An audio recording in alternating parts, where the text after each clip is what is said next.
Welcome to Guide Guru. We hope this video helps. You start by preparing materials that make shaping predictable and fast. First, flatten and stack liners so petals align. This creates uniform layers and reduces trimming. Use 8-12 liners per flower for fullness and pick contrasting colors to show depth.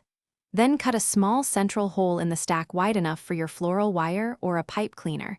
This secures the whole assembly later.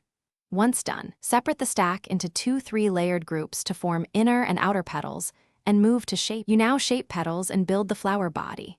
Trim each stacked group into scallops or pointed petal shapes. Varied edge cuts create a natural look.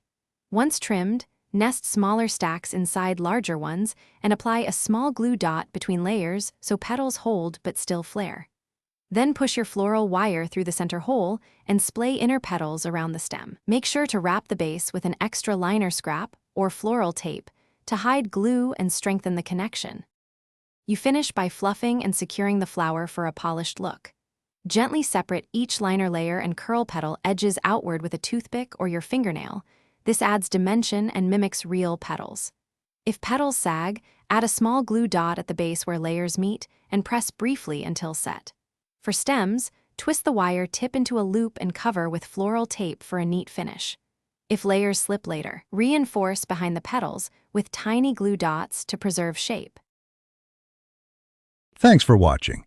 Consider subscribing if we helped you today.